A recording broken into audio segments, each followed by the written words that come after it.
ಹೊಸಕೋಟೆ ತಾಲೂಕಿನ ತಾವರೆಕೆರೆ ಗ್ರಾಮ ಪಂಚಾಯಿತಿಯಲ್ಲಿ ಹಮ್ಮಿಕೊಂಡಿದ್ದ ಶ್ರೀಕೃಷ್ಣ ಜನ್ಮಾಷ್ಟಮಿ ಕಾರ್ಯಕ್ರಮದಲ್ಲಿ ಶ್ರೀಕೃಷ್ಣನಿಗೆ ವಿಶೇಷ ಪೂಜೆಯನ್ನು ಸಲ್ಲಿಸಲಾಯಿತು. ಕಾರ್ಯಕ್ರಮದಲ್ಲಿ ಪಂಚಾಯಿತಿ ಅಧ್ಯಕ್ಷರಾದ ಪ್ರಿಯಾಂಕಾ ರಮೇಶ್ರವರು, PDO ಮುನಗಂಗಯ್ಯರವರು, ಮಾಜಿ ಅಧ್ಯಕ್ಷರಾದ ಮಂಜುನಾಥ್, ರವಿಕುಮಾರ್, ರಮೇಶ್, ಮಾಜಿ ಉಪಾಧ್ಯಕ್ಷರಾದ ಸುಧಾಕರ್, ಸದಸ್ಯರಾದ ಜಗದೀಶ್, ಮುಖಂಡರಾದ ರಮೇಶ್, ದೇವರಾಜ್ ಸೇರಿದಂತೆ ಅನೇಕರು ಶ್ರೀಕೃಷ್ಣನ ಭಾವಚಿತ್ರಕ್ಕೆ ಪುಷ್ಪ ನಮನಗಳನ್ನು ಸಲ್ಲಿಸುವ ಮುಖಾಂತರ ಶ್ರೀಕೃಷ್ಣನ ಜನ್ಮಾಷ್ಟಮಿಯನ್ನು ಆಚರಣೆ ಮಾಡಿದರು.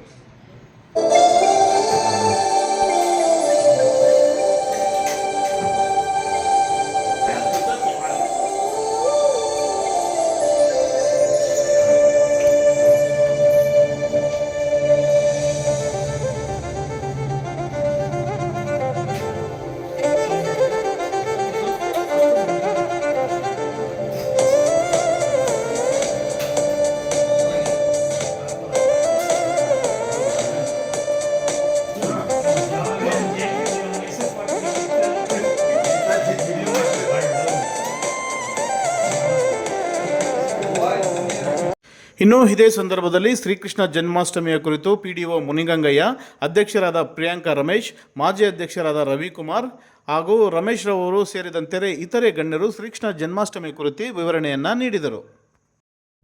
ನಮ್ಮ ಈ ಒಂದು ತಾವರೆಕೆರೆ ಗ್ರಾಮ ಪಂಚಾಯತಿನಲ್ಲಿ ಶ್ರೀಕೃಷ್ಣ ಜನ್ಮಾಷ್ಟಮಿಯನ್ನು ಎಲ್ಲ ಸದಸ್ಯರ ಸಮ್ಮುಖದಲ್ಲಿ ಅಧ್ಯಕ್ಷರು, ಉಪಾಧ್ಯಕ್ಷರು, ಊರಿನ ಮುಖಂಡರು ಎಲ್ಲರೂ ಸೇರಿ ಈ ಒಂದು ಜನ್ಮಾಷ್ಟಮಿಯನ್ನು ಆಚರಣೆ ಮಾಡ್ತಾ ಬಂದಿದ್ದೀವಿ.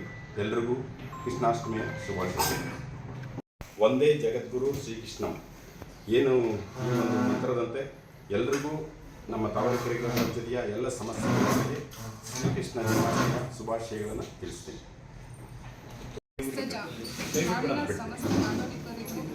ಕೃಷ್ಣ ಜನ್ಮಾಷ್ಟಮಿ ಗ್ರಾಮ ಪಂಚಾಯತಿಗಳು ಸರಳವಾಗಿ ನಾವು ಕೃಷ್ಣ ಜನ್ಮಾಷ್ಟಮಿಯನ್ನು ಆಚರಿಸ್ತಾ ಇದ್ದೀವಿ. ಈ ನೇತೃತ್ವದಲ್ಲಿ ಎಲ್ಲರೂ ಭಾಗವಹಿಸಿದ್ದಾರೆ.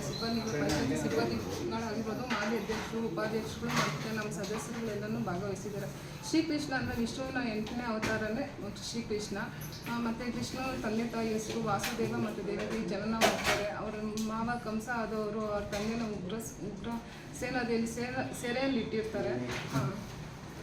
ಸೆರೆಯಲ್ಲಿ ಇಟ್ಟಿರುವಾಗ ಶರೀರವಾಣಿ ಒಂದು ಕಂಸನಿಗೆ ಬರ್ತೈತೆ.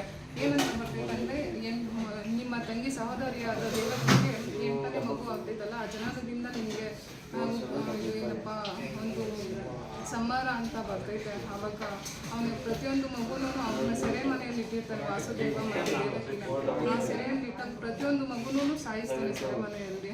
ಆವಾಗ 8ನೇ ಮಗು ಒಂದು ಜನನವಾಗ್ತೈತೆ. ಅವಾಗ ವಾಸುದೇವ ಯಮುನಾ ನದಿಯಲ್ಲಿ ಮಗುನು ಸಾಯಿಸ್ತಿರ್ತಾರೆ. ಗಂಡು ಮಗು ಆಗಿರೋದ್ರಿಂದ ತಗೊಂಡೋಗಿ ಯಮುನಾ ನದಿಯಲ್ಲಿ ತಗೊಂಡು ಗೋಕರ್ಣದಲ್ಲಿ ಬಿಡಕ್ಕೆ ಹೋಗ್ತಾರೆ. ಆ ಗೋಕರ್ಣದಲ್ಲಿ ಎಷ್ಟೊತ್ತಿಗೆ ಒಂದು ಹೆಣ್ಣು ಮಗು ಜನನ ಆಗಿರ್ತೈತೆ. ತಂದಿಟ್ಟು ಆ ಮಗುನ ತಗೊಂಡ್ಬಂದು ಇದು ಅಂತ ಅವಾಗ ಏನಪ್ಪ ಕಂಸನನ್ನು ಸಾಯಿಸೋಕೆ ಹೋದಾಗ ಆವಾಗ ಹೇಳ್ತಾನೆ, ಇದು ಹೆಣ್ಣು ಮಗು ಸಾಯಿಸ್ಬೇಡ ಅಂತ ವಾಸುದೇವ ತಡೆಯಕ್ಕೆ ಹೋದಾಗ, ಇಲ್ಲ ಸಾಯಿಸ್ತೀನಿ ಅಂತ ಹೋದಾಗ ಅದು ದುರ್ಗಾ ಅವತಾರ ಆಗ್ತಿದ್ದಾರೆ ಹೆಣ್ಮಗು. ಆವಾಗ ಹೇಳ್ತಿದ್ದೆ, ಇದು ಅವತಾರ ಆಗಿರೋದು ನಾನು ಈ ಸಂಬಂಧಪಟ್ಟದ್ದಲ್ಲ, ಈ ಮಗು ಯಶೋಧೆಯಲ್ಲಿ ಗೋಕರ್ಣದಲ್ಲಿ ಇದೆ, ಆ ಮಗು ಇಲ್ಲಿಂದಲೇ ನಿನ್ನ ಸಂಹಾರ ಅಂತ ಹೇಳ್ತಿದ್ದ ಆ ದುರ್ಗಾ ಅವತಾರ ಎತ್ತಿರೋ ಮಗು. ಆವಾಗ ಆ ಯಶೋಧೆ ಮಗುನ ಚೆನ್ನಾಗಿ ನೋಡ್ಕೊತಾರೆ ಗೋಕರ್ಣದಲ್ಲಿ. ಅಲ್ಲಿಂದ ಸ್ವಲ್ಪ ದಿನ ನಂತರ ಬರ್ತಾನೆ ಕೃಷ್ಣ.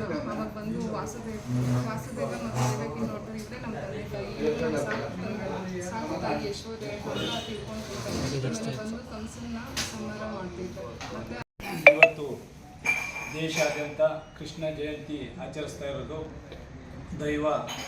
ಇವತ್ತು ಏನು ಒಂದು ಜನಾಂಗದಲ್ಲ, ಇದು ಒಂದು ಪ್ರತಿಯೊಂದು ಹಳ್ಳಿಯಲ್ಲಿ ಕೃಷ್ಣನ ಜಯಂತಿಯನ್ನು ಆಚರಿಸ್ತಾ ಬಂದಿದ್ದಾರೆ. ಅದೇ ರೀತಿ ನಮ್ಮ ತಾವರೆಕೆರೆ ಗ್ರಾಮ ಪಂಚಾಯತಿಯಲ್ಲಿ ಪ್ರತಿ ವರ್ಷ ವಿಜೃಂಭಣೆಯಿಂದ ಆಚರಿಸ್ತಾ ಇದ್ದೀರಿ. ಅದೇ ರೀತಿ ಇವತ್ತು ಕೃಷ್ಣ ಪರಮಾತ್ಮನದು ಜಯಂತಿ ಈ ಒಂದು ವಾರ ಹಿಂದೆ ದೇಶ ಒಂದು 9 ರಾಜ್ಯಗಳ ದ್ವಾರಕ ಇದರಿಂದ ಬಂದಂಥದ್ದು. ನಮ್ಮ ಗ್ರಾಮ ಪಂಚಾಯತಿ ಬಾರ್ಡ್ರಲ್ಲಿ ಗಂಗಾಪುರದಲ್ಲಿ ಬಂದು ವಿಜೃಂಭಣೆ ರಥವನ್ನು ನಾವು ಕಳಿಸ್ಕೊಟ್ಟಿದ್ದೀರಿ. ಅದೇ ರೀತಿ ನಮ್ಮ ಗ್ರಾಮ ಪಂಚಾಯತಿ ಸಮಸ್ತ ಜನತೆಗೆ ಶ್ರೀಕೃಷ್ಣನ ಜಯಂತಿಯ ಶುಭಾಶಯಗಳನ್ನು ತಿಳಿಸ್ತಾ ನನ್ನ ಮಾತು. ಶ್ರೀಕೃಷ್ಣ ಜನ್ಮಾಷ್ಟಮಿಯ ಶುಭಾಶಯಗಳು. ಏನು ಈ ದಿನ ದೇಶಾದ್ಯಂತ ಶ್ರೀಕೃಷ್ಣ ಜನ್ಮಾಷ್ಟಮಿಯನ್ನು ಅತ್ಯಂತ ವಿಜೃಂಭಣೆಯಿಂದ ಆಚರಣೆ ಮಾಡ್ತಾ ಇದ್ದಾರೆ. ಶ್ರೀಕೃಷ್ಣ ಪರಮಾತ್ಮನು ಒಂದೇ ಜನಾಂಗಕ್ಕೆ ಸೀಮಿತವಾದ ಒಬ್ಬ ವ್ಯಕ್ತಿಯಲ್ಲ, ಎಲ್ಲ ಸಮುದಾಯಕ್ಕೂ ಒಬ್ಬ ಸೀಮಿತವಾದಂಥ ವ್ಯಕ್ತಿ. ಆದುದರಿಂದ ಎಲ್ಲ ಜನಾಂಗದವರು ಎಲ್ಲರೂ ಅತ್ಯಂತ ವಿಜೃಂಭಣೆಯಿಂದ ಆಚರಣೆ ಮಾಡ್ತಾ ಇದ್ದಾರೆ. ಅದೇ ರೀತಿಯಾಗಿ ನಮ್ಮ ತಾವರೆಕೆರೆ ಗ್ರಾಮ ಪಂಚಾಯತಿಯಲ್ಲೂ ಸಹ ಶ್ರೀಕೃಷ್ಣ ಜನ್ಮಾಷ್ಟಮಿಯನ್ನು ಅತ್ಯಂತ ಅದ್ದೂರಿ ಸಡಗರದಿಂದ ಆಚರಣೆ ಮಾಡ್ತಾ ಇದ್ದೇವೆ. ಅದರಿಂದ ಎಲ್ಲ ಈ ನಮ್ಮ ಪಂಚಾಯತಿಯ ಎಲ್ಲ ಸಮಸ್ತ ಜನರಿಗೂ ಶ್ರೀಕೃಷ್ಣ ಜನ್ಮಾಷ್ಟಮಿ ಶುಭಾಶಯಗಳು ತಿಳಿಸ್ತಾ ನನ್ನ ಮಾತುಗಳನ್ನು ಜನತೆಗೆ ಶ್ರೀಕೃಷ್ಣಾಷ್ಟಮಿಯ ಶುಭಾಶಯಗಳು. ಇಂದು ನಾವು ತಾವರೆಕೆರೆ ಗ್ರಾಮ ಪಂಚಾಯತಿಯಲ್ಲಿ ಸರಳವಾಗಿ ಅಧ್ಯಕ್ಷರು ಮತ್ತು ಪಿಡಿಒ ಅವರ ನೇತೃತ್ವದಲ್ಲಿ ಸರಳವಾಗಿ ಆಚರಣೆ ಮಾಡಲಾಗಿದೆ. ಶ್ರೀಕೃಷ್ಣನು ದೇವರೇ ಅಂತ ನಾವು ಭಾವಿಸ್ತಾ ಇದ್ದೀರಿ. ಪ್ರತಿಯೊಬ್ಬ ನಮ್ಮ ಕರ್ನಾಟಕ ಮತ್ತು ದೇಶದ ನಾಡಿನ ಜನತೆಗೆ ಅವರು ಆಶೀರ್ವಾದ ಇರಲಿ, ಎಲ್ಲರನ್ನೂ ಸುಖ ಶಾಂತಿ ಆರೋಗ್ಯ ಐಶ್ವರ್ಯವಾಗಿ ಇಟ್ಟು ಕಾಪಾಡಲಿ ಎಂದು ಹಾರೈಸುತ್ತಾ ಕೃಷ್ಣ ಜನ್ಮಾಷ್ಟಮಿಯ ಶುಭಾಶಯಗಳು ತಿಳಿಸಿ.